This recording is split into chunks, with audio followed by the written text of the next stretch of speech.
If 2018 had a name, it would be hysteria. Whenever Trump does anything, no matter how inconsequential, be it eating KFC, drinking Diet Coke, or having an extra scoop of ice cream, the thought police come flying in to assert their outrage. This was the case with the Paris Climate Accord. Certainly, you remember the wall-to-wall media coverage of this, with leaders of tech companies speaking out against Trump for pulling out of the climate agreement. It was unclear to me, at least at the time, what the ramifications of that were. How would this restrict American industry against their global competitors? Elon Musk even left his position as an advisor for the Trump administration over this decision. He wrote on Twitter, "Am departing presidential councils. Climate change is real. Leaving Paris is not good for America or the world. Under Paris deal, China committed to produce as much clean electricity by 2030 as the US does from all sources today." Elon Musk, June 1st, 2017.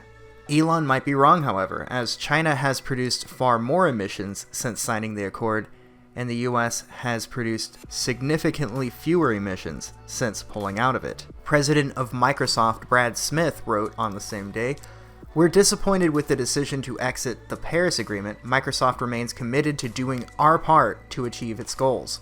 As it turns out, there seems to be a correlation with not signing the Paris Climate Accord and emitting fewer emissions. According to the June 2018 BP Statistical Review of Global Energy, the United States led the world last year in reducing carbon emissions across the board, even though President Donald Trump pulled the US out of the Paris Climate Accords in 2017. American Enterprise Institute reports that US carbon emissions declined by more than 42 million tons in 2017, far ahead of the next most environmentally friendly country, Ukraine, where emissions declined by 20 million tons.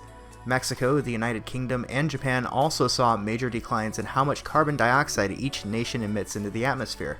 Strangely enough, Canada, Spain, the European Union, and China, all signatories to the infamous Paris Climate Accords negotiated by the United Nations, saw significant increases in carbon dioxide emissions. China released 120 million more tons of carbon dioxide into the air in 2017 than it did in 2016. The EU made up for America's decline, releasing 40 million more tons of carbon dioxide into the atmosphere than it did in the previous year. Well then, it's almost as if you shouldn't believe the hysteria that you see every day. Many people were swept up in this rhetoric, convinced that not agreeing to these terms that held American industries at different standards than others would lead to accelerating climate change. It turns out that wasn't the case at all, and in fact, removing regulations appeared to allow businesses to function differently than usual and find a way to reduce emissions without the government forcing them to. Next, we have an update on the proposal to break up California into 3 states. The California Supreme Court ruled against allowing the measure on the ballot, saying, "Because significant questions have been raised regarding the proposition's validity, and because we conclude that the potential harm in permitting the measure to remain on the ballot outweighs the potential harm in delaying the proposition to a future election." At first, I was in support of the idea of breaking up California into 3 states, but I've since changed my mind. It turns out that there is a big city in each of the 3 Californias, and really just ask yourself if you want 3 Californias when most Americans don't even want one. My thought is that with each new proposed state housing a large liberal city, each state would end up in the same situation California is in right now, with the more rural areas ending up less represented than they should have been. If we are to be successful in calling for a split in the state of California, we need a little bit more momentum than we had with this last push. I'm fairly cynical this will ever happen, but I think our best bet would be the state of Jefferson. People know about the state of Jefferson. People recognize the flag and the symbol. It has a public awareness, and therefore, I think it would be far more likely to succeed in a new movement. And finally, we'll conclude with this story. Mark Zuckerberg says Facebook won't ban Holocaust deniers because they deserve a voice. Facebook is getting the wag of the finger from those they have desperately tried so hard to please over these past few years. Even though they kissed the ring of everybody they could, they would still find Zuckerberg stepping out of line for just a second and needed to publicly name and shame him for ever encouraging people to discuss ideas freely. Just listen to this first paragraph from New York Daily News. Facebook will continue to serve as a platform for conspiracy pushers and hoax peddlers like Holocaust deniers and Sandy Hook truthers, because banning them would go against the social media's core mission of, quote, giving people a voice. The ADL writes, Holocaust denial is a willful, deliberate, and long-standing deception tactic by anti-Semites. Facebook has a moral and ethical obligation not to allow its dissemination. Why are they so outraged, you might ask? Don't they support people expressing themselves even if the content is something they disagree with? No, they don't.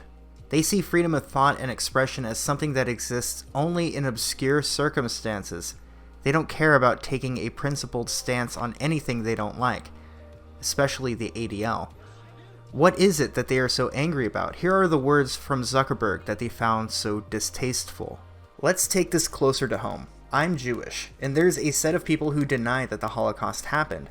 I find that deeply offensive, but at the end of the day, I don't believe that our platform should take that down because I think there are things that different people get wrong. I don't think they're intentionally getting it wrong. I think the idea is also that I get things wrong when I speak publicly. I'm sure you do too. I'm sure a lot of leaders and public figures we respect do too, and I just don't think that it is the right thing to say. We're going to take someone off the platform if they get things wrong even multiple times. The approach that we've taken to false news is not to say you can't say something wrong on the internet. I think that would be too extreme. Allow this to be a lesson to anyone confronted by these authoritarian types. You can appease them, but they will just come back and demand more. You have to speak truly about what you believe in, and never give in to the demands of those that need apologies for obscure mistakes. As far as Facebook goes, a few people messaged me about trying to post my videos on Facebook, and those videos were actually flagged immediately upon upload with a message saying that the video was spam, and no way to appeal it. I don't know why this is, and in my own experiences, a while back when I first started this channel, I was active on Facebook, and they took down my account, demanding a picture of my ID if I wanted to keep the account up. They said they wouldn't share my information, but I decided to be on the safe side. I don't use Facebook, not even in my personal life, so I just left it entirely. No one wants to use Facebook anymore anyway, as they are losing people quickly every time a new article comes out about them selling people's personal information. People used to be in disbelief that something like Facebook would be free, but as it turns out, there is no such thing as a free lunch. Very nice. Getting a good picture of everybody so we look nice and handsome and thin. Beautiful. Perfect. 잘생기게 아름답게 찍어달라고.